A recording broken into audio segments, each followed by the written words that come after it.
प्राप्य वरान् निबोधत। युवा स्यात् साधु युवाध्यायकः। आशिष्ठो दृढिष्ठो बलिष्ठः। युवा स्यात् साधु युवाध्यायकः। आशिष्ठो दृढिष्ठो बलिष्ठः। आशिष्ठो दृढिष्ठो बलिष्ठः।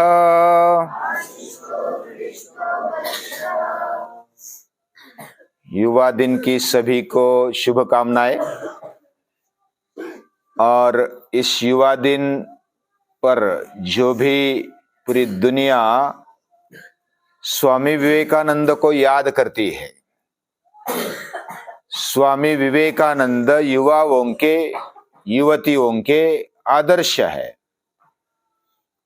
वो मॉडल है।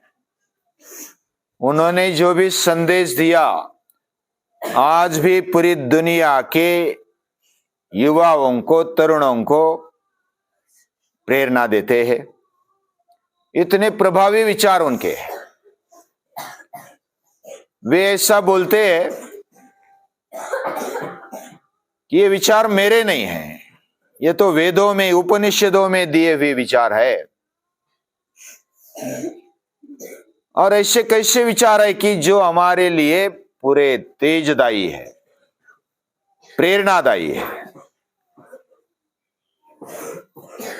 हमारी संस्कृति वैदिक संस्कृति है और वैदिक संस्कृति में वेदों का ही लास्ट वाला भाग उपनिषद, उपनिषदों को ही वेदांत कहा जाता है। वेदों का अंत वाला भाग वेदांत, और उसका सारांश महर्षि वेदव्यास जी ने वेदांत यानी ब्रह्म सूत्रों में दिया हुआ है। और ये सभी का, वेद उपनिषदों का सार गीता में है। तो स्वामी विवेकानंद जब 1893 में वो किधर गए थे? शिकागो गए थे। और उधर उन्होंने उस धर्म परिषद को संबोधित किया। उनका जाने आने का प्रवास और उधर जो भी प्रसंग हुए वो सभी अभ्यास करते हैं। लेकिन उन्होंने जो भी समय मिला बोलने के लिए, उस 5 मिनट में उन्होंने पूरी सभा को जीत लिया। केवल सभा को ही नहीं, पूरी दुनिया को जीत लिया।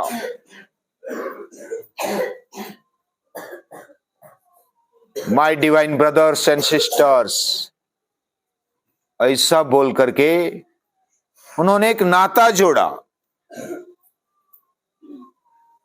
और जो हृदय से बोलता है वह नाता जोड़ पाता है, केवल ऊपर ऊपर से बोलने वाला नाता नहीं जोड़ पाता। और वहीं से उन्होंने हृदय में स्थान ग्रहण कर लिया। यानी अभी तक धक्के खाने वाले स्वामी विवेकानंद अभी पूरी सभा उनकी ओर आकर्षित हो गई।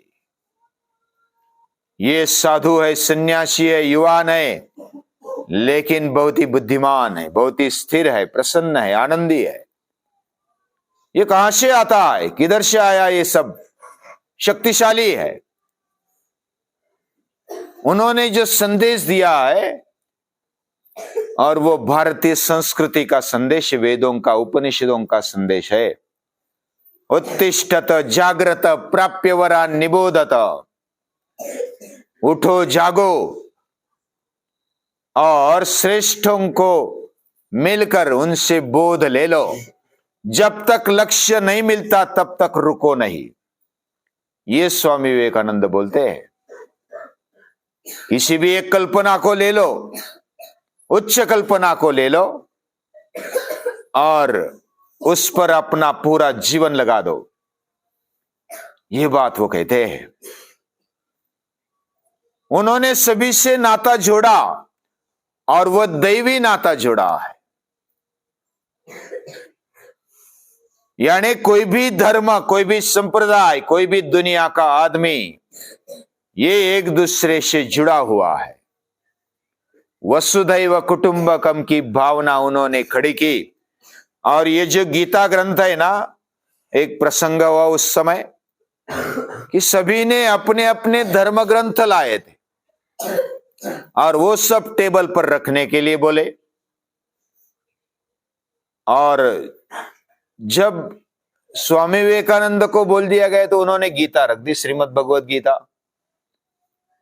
और वो सबसे नीचे रख दी।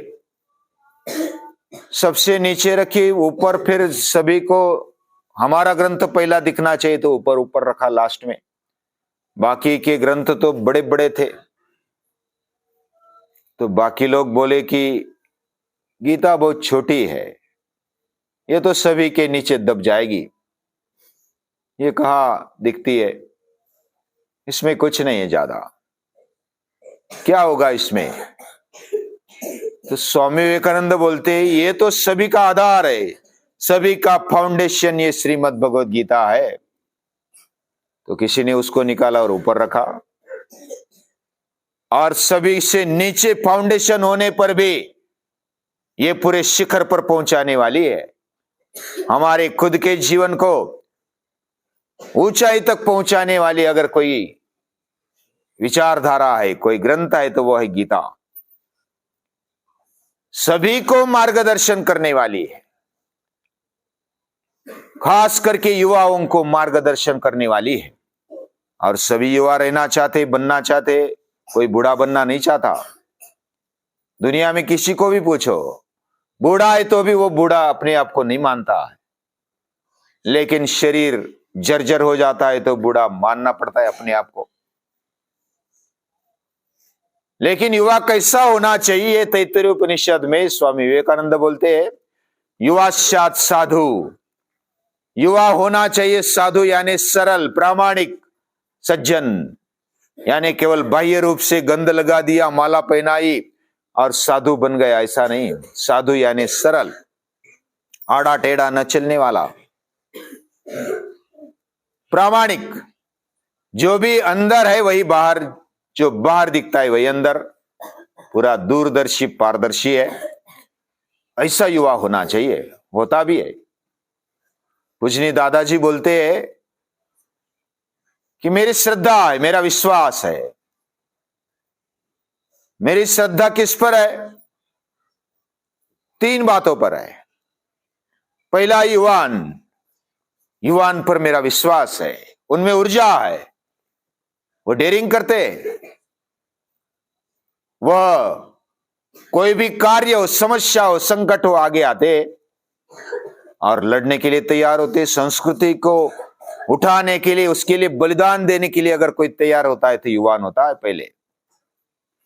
बूढ़े तो हिचकिचाते आगे जाने के लिए, युवान पहले जाता है, वो अपने आप पर विश्वास करता है, आगे बढ़ता है, वो डरता नहीं, ऐसा युवान होता है, उस पर मेरा विश्वास है। दूसरी बात बताई कि मेरा श्रुति पर विश्वास है। श्रुति यानी वेद, वेदों पर विश्वास, ये बहुत बड़ी बात है। विचारों पर विश्वास होना, वेद यानी विचार, वेद यानी ज्ञान, वेद यानी ज्ञान का भंडार। और यस्य निश्वसितम वेदा, भगवान के प्रश्वास से ये वेद निकले, निश्वास से निकले। हम भी जब बोलते हैं तो निश्वास, जो प्रश्वास डालते हैं तो उसके द्वारा ही बोलते हैं। लेकिन भगवान बोलते हैं, भगवान किसी न किसी ऋषियों के द्वारा बोलते हैं, महापुरुषों के द्वारा बोलते हैं, संतों के द्वारा बोलते हैं।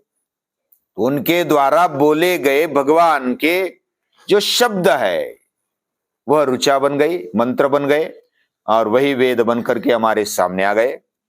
इसलिए अपौरुषेय माना जाता है वेदों को। ऋषि बोलते हमने नहीं बनाया, ऋषि यहां मंत्र दृष्टा रहा, न तो करता रहा। वे मंत्र के दृष्टा है, दृष्टा यानी देखने वाले। यानी दुनिया में भगवान के शक्ति को देखा, जैसे न्यूटन ने देखा ये जो सेब है वो नीचे गिर रहा है, नीचे गिर रहा है तो कौन सी ताकत से गिर रहा है, तो मुझे दिखाई दिया, यानी पहले भी गिरता था, न्यूटन ने देखने के बाद ही गिरने लगा, ऐसा थोड़ा ही है, वो तो पहले भी गिरता था, लेकिन उनको पता चला कि अरे कोई शक्ति है, नीचे गिरता है तो नीचे खींचने वाली कोई शक्ति है, वही गुरुत्वाकर्षण है, ग्रेविटी है, तो ये उनको दिखा। वैसे ऋषियों ने कबूल किया कि ये हमने देखा, हमने इस मंत्र की शक्ति को देखा, भगवान की शक्ति को हमने देखा और वो लिख कर रखा। ऋषया मंत्र दृष्टारा न तू करता रहा, वो करता नहीं। इस दुनिया में ज्ञान पड़ा है, हमारे में ज्ञान पड़ा है, सिर्फ उसको ढूंढना है, उसको ओपन करना है, डिस्कवर, यानी उसका कवर निकालना है। तो ऐसा युवान कैसा होता है? प्रामाणिक होता है, और युवान पर जैसा विश्वास है वैसा श्रुति पर, वेदों पर विश्वास है, और वेद अपौरुषेय है। तीसरी बात यानी कि भगवान, ईश्वर पर विश्वास, भगवान पर विश्वास होना यह भी बहुत बड़ी बात है।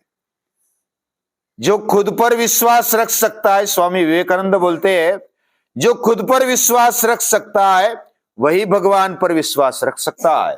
जिसका खुद पर विश्वास नहीं है, भगवान पर कैसा विश्वास रखेगा? वो मेरे अंदर रहता है, हृदय में रहता है, सर्वस्य चाहम हृदय सन्निविष्ट, ऐसी बोलने वाली गीता जो समझता है मेरे अंदर भगवान है तो मुझे डरने की बात नहीं है, मुझे अविश्वास करने की बात नहीं है, मुझे भ्रमित रहने की आवश्यकता नहीं है, मैं विश्वास के साथ चलूंगा क्योंकि मेरे साथ भगवान है, डरने की क्या बात है। इस प्रकार जो अपने आप पर विश्वास करता है वह भगवान पर भी विश्वास करता है, और मेरा भगवान पर भी विश्वास है। भगवान पर विश्वास है वो तो पहली बात है, यानी पहला युवान पर विश्वास, श्रुति पर विश्वास यानी वेदों पर, और तीसरा भगवान पर विश्वास। इस तीन बातों पर मुझे विश्वास है, श्रद्धा है, और इसी विश्वास के साथ मैं काम करता हूं। स्वामी विवेकानंद है ना, वो भी युवाओं पर विश्वास करते हैं।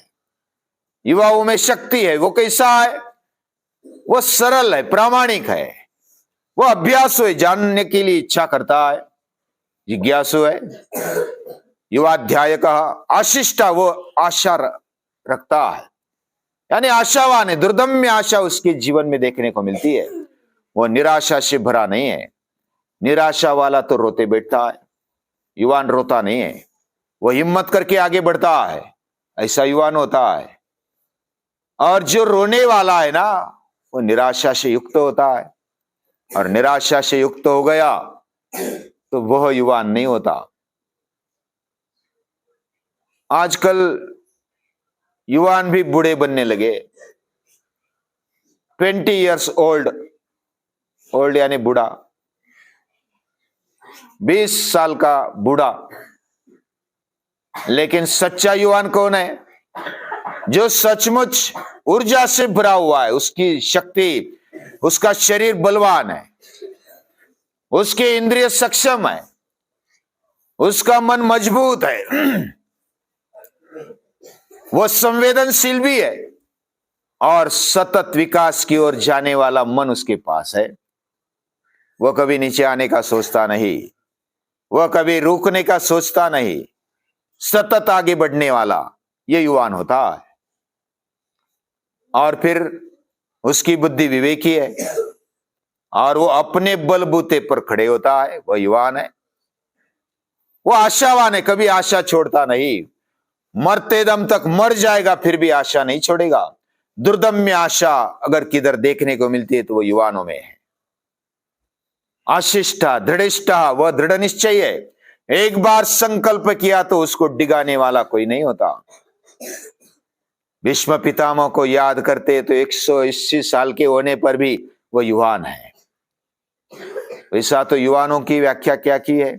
शास्त्रों में ऐसा लिखा है, आषोडशात आसप्तति यौवनम, यानी 16 साल से लेकर के 70 साल तक, 70 ईयर्स तक वो युवान होता है। उम्र के हिसाब से देखा जाए तो भी आज 50 साल के आगे चले गए तो बस हो गया हमारा उम्र, उठते भी नहीं और कुछ करने के लिए ना बोलते। लेकिन जो युवान होता है वो 180 साल तक, मरते दम तक वो युवान रहता है, लड़ने के लिए तैयार होता है। भीष्म युवान यानी भीष्माचार्य 180 साल के होने पर भी वो मैदान में सभी से आगे और सभी से बढ़िया युद्ध करते, उनके सामने कोई टिक नहीं पाता। वो प्रतिज्ञा करते तो भगवान भी डरते। उन्होंने प्रतिज्ञा की कि कल निष्पांडवीय पृथ्वी करूंगा, करूंगा यानी करूंगा। उनके शब्दों में इतनी ताकत है, करूंगा मतलब बस हवा में बोल दिया और हो जाएगा, हो जाएगा तो हो जाएगा, नहीं हो जाएगा तो नहीं हो जाएगा, ऐसा नहीं है। वो बोलते हैं तो हो जाता है। भगवान भी डरने लगे, बाकी पांडव तो सोने हुए लगे, वो तो सोए, लेकिन भगवान को नींद नहीं आई, कृष्ण को नींद नहीं आई। वो रात में उठते। ये भीष्म को कैसे, अभी उन्होंने प्रतिज्ञा की है, और जो अपने आप में संकल्प करता है, दृढ़ निश्चय होता है, वह भगवान को भी उसको देना पड़ता है। भगवान भी उसको बदल नहीं सकता। तो कृष्ण ने क्या किया, द्रौपदी को ले लिया और रात में 12-1 बजे सभी सो गए। 1 बजे के आसपास भीष्माचार्य को भी नींद नहीं आई। अभी कल पांडवों को मारना है, मैंने तो प्रतिज्ञा कर डाली, लेकिन उनको बहुत दुख होता था, लेकिन अभी बोल दिया तो बोल दिया बस। लेकिन उनको नींद नहीं आती थी, वो तो बस बैठे थे ऐसे ओढ़कर, शाल ओढ़कर अपनी गद्दी पर, अपने शामियाने में। फिर दरवाजा खटखटाया, द्रौपदी को बोला कि तू जा आगे नमस्कार करके आ जा। उनका वचन कोई पीछे नहीं ले सकता, वो खुद लेंगे तो ही सही है, नहीं तो फिर कठिन है। कठिन नहीं, जो भी वो बोलेंगे वो करेंगे, उसमें कोई शंका ही नहीं है। फिर तू जा आशीर्वाद ले ले, द्रौपदी को बोले। द्रौपदी जाती है, वो कंगन खिनखिनाते। उन्होंने जो ओढ़ा हुआ था ना शाल, वो ऊपर भी नहीं किया। बोले कि कोई स्त्री आई, नमस्कार किया, बोले कि अष्ट पुत्र सौभाग्यवती भव। अभी सौभाग्यवती भव बोलने के बाद फिर द्रौपदी बोलती है, क्या मुझे पहचाना? मैं आपकी द्रौपदी हूं, आपकी लाडली हूं। तो फिर बोला कि किसने भेजा तुझे? मेरे साथ सेवक आया है। कौन सेवक है? मुझे मिलना है उसे। तो उनको पता चला कि ये सेवक बेवक कोई नहीं होगा, ये तो कृष्ण ही होगा। ऐसा कौन आएगा इतने अंधेरे रात में? मुझे उस सेवक से मिलना है। सचमुच हमारा सेवक है कृष्ण। पांडव तो सो गए थे, वो फिर नींद उनकी उड़ गई, कृष्ण की उड़ गई नींद, वो सो नहीं सके। तो कृष्ण आए। फिर भीष्माचार्य बोलते हैं, भीष्म पितामह बोलते हैं, आपने अगर पहले बोल दिया होता तो आपके आने की जरूरत नहीं पड़ती। तो कृष्ण बोलते हैं, आपको कौन, आपके शब्दों को, आपके वचन को कौन मना कर सकता है? आप अगर पीछे ले सकते तो ये बात है, नहीं तो मैं भी आपके वचन कैसे पीछे ले सकता हूं? तो फिर वो बोलते हैं कि ठीक है, मैं मेरे मरने का रास्ता बताता हूं। वो खुद अपने मृत्यु का रास्ता बताते हैं। मैंने तो बोल दिया निष्पांडवीय पृथ्वी करूंगा, लेकिन मैं मर जाऊंगा, मैं नहीं मारूंगा। लेकिन क्या करना? शिखंडी को आगे रखना, मैं मुंह फेर दूंगा, मैं लड़ूंगा नहीं। तो इस तरह अपनी मृत्यु को स्वयं खींच लिया। बताने की बात क्या है, भीष्म पितामह इतने बलवान है, इतने दृढ़ निश्चय है कि उनके सामने भगवान भी झुक जाते हैं। हमारा दृढ़ संकल्प भी ऐसा होना चाहिए कि भगवान को भी सहाय करने के लिए मजबूर होना पड़े। इतनी भक्ति होनी चाहिए, इतनी निष्ठा होनी चाहिए अपने आप पर, तो ही भगवान पर निष्ठा होती है। युवाशात साधु युवाध्याय कहा, आशिष्ठा दृढ़िष्ठा बलिष्ठा, वो बलवान होते हैं। बलवान कैसा? वो शरीर से बलवान है, मजबूत है, निरोगी है, स्वस्थ है, इंद्रिय उसके सक्षम है।